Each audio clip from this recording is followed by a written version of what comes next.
அஸ்ஸலாமு அலைக்கும். இன்றைக்கி நான் வந்து முறுக்கு தாங்க செய்ய போகிறேன். அந்த முறுக்குக்கு வந்து பச்சரிசி மாவு மட்டும் வச்சு செய்ய போகிறேன். இது எப்படி செய்யறதுனா, நான் வந்து பச்சரிசியை வந்து நல்லா கழுவிட்டு நல்லா காய வச்சுட்டு மிஷினில் கொடுத்து திரிச்சிருக்கேன். வறுக்கலாம் இல்லை, திரிச்சு வச்சுருக்கேன். இப்போ நான் அது வந்து 1/2 கிலோ பச்சரிசி மாவு, அந்த மாவு வந்து 1/2 கிலோ எடுத்திருக்கேன். இப்போ இதில் வந்து நான் வந்து ஒரு 40 கிராம் பட்டர் வந்து நல்லா சூடு பண்ணிவிட்டு இதில் வந்து ஊற்றிக்கிறேன். உருக்கிடாதீங்க, ரொம்ப ரொம்ப சூடு பண்ணிக்கணும். நல்லா சூடு வந்ததுக்கப்புறம் நல்லா சுட சுட அந்த மாவில் வந்து ஊற்றிக்கணும். அதுக்கு முன்னால் நான் வந்து தேவையான அளவு உப்பு வந்து இதில் போட்டுக்கிறேன். நான் இப்போ இதில் உப்பு போட்டுக்கிறேன்.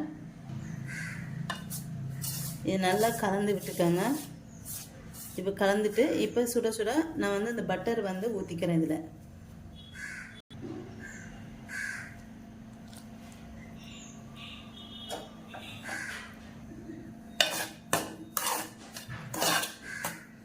இது நல்லா சூட்டோடி நல்லா கிளறிக்கணும்.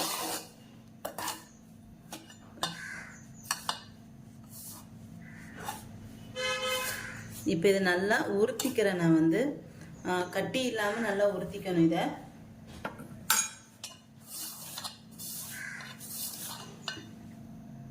இப்போ இது நல்லா உருத்தியாச்சு. இப்போ இதில் வந்து நான் வந்து ஒரு 1/4 ஸ்பூன் ஓமம் வந்து சேர்த்துக்கிறேன்.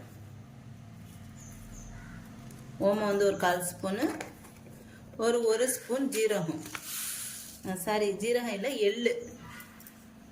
நான் வந்து இதில் ஜீரகம் சேர்க்கல, உங்களுக்கு விருப்பப்பட்ட சீரகம் வேணால் சேர்த்துக்கோங்க. இப்போ இதை நல்லா கலந்து விட்டுக்கணும்.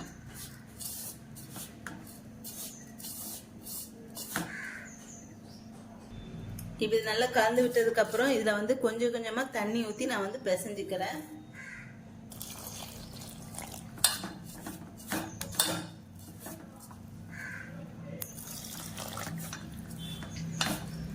மாவு வந்து ரொம்ப கெட்டியாக இருக்கக்கூடாது, கொஞ்சம் லைட்டாக சாஃப்டாக இருக்கிற மாதிரி பிசைஞ்சிக்கோங்க. பாருங்க, இந்த மாதிரி நல்லா பிசைஞ்சிட்டேன். இப்படி இருக்கணும். நான் உங்களுக்கு பொரிகடலை எதுவும் வேணால் ஒரு 50 கிராம் பொரிகடலை வேணால் சேர்த்துக்கோங்க. நான் வந்து அந்த மாதிரி பொரிகடலை எதுவுமே சேர்க்கலை. வெறும் பச்சரிசி மாவு, எள்ளு, ஓமம், உப்பு இது மாதிரி தான் சேர்த்துருக்கேன். பட்டரு, அவ்வளோதான். இது இப்போ வந்து முறுக்கு சச்சில் போட்டு பிழிஞ்சிடலாம். இப்போ இதை இந்த கரண்டி எடுத்துருக்கேன். இதில் வந்து நான் வந்து எண்ணெய் தடவிருக்கேன். தடவிட்டு இதை திருப்பி வச்சுக்கலாம். திருப்பி வச்சுட்டு அடுத்து இந்த பாருங்க குழல், இதுலேயும் கொஞ்சம் எண்ணெய் தேய்ச்சிருக்கேன் நான் வந்து. இப்போ இதில் வந்து மாவு வந்து விட்டுறலாம்.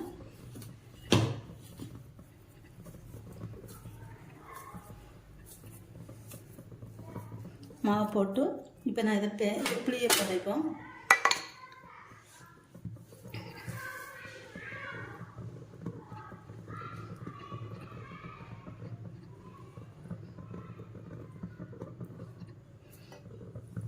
அவ்வளோதாங்க, இந்த மாதிரி பிரிஞ்சுக்கணும். இப்போ இதை வந்து இப்போ ஒரு பேனில் வந்து நான் எண்ணெய் விட்டுருக்கேன். இது காஞ்சதுக்கப்புறம் இது நல்லா காஞ்சிடுச்சு. இப்போ இதில் வந்து நான் முறுக்கு வந்து போட்டுறேன்.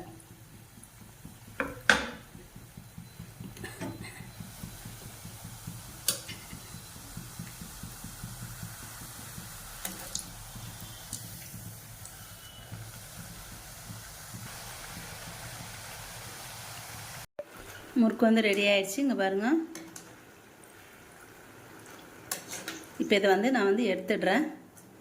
முறுக்கு வந்து நல்லா கிறிஸ்பியாக சூப்பராக இருக்கும். கண்டிப்பாக நீங்களும் ட்ரை பண்ணி பாருங்கள். அடுத்து வந்து நான் அந்த 3 கண்ணு உள்ள சில்லுலையும் இது வந்து புழிஞ்சுக்கிறேன். இது வந்து ரெண்டு சில்லுலையும் புழியலாம். இப்போ இதையும் புழிஞ்சிட்டு இப்போ எண்ணெயில் போட்டு இதையும் பொரித்து எடுத்துக்கலாம். இப்போ இதையும் பொரிஞ்சிச்சு. இப்போ எடுத்துடலாம்.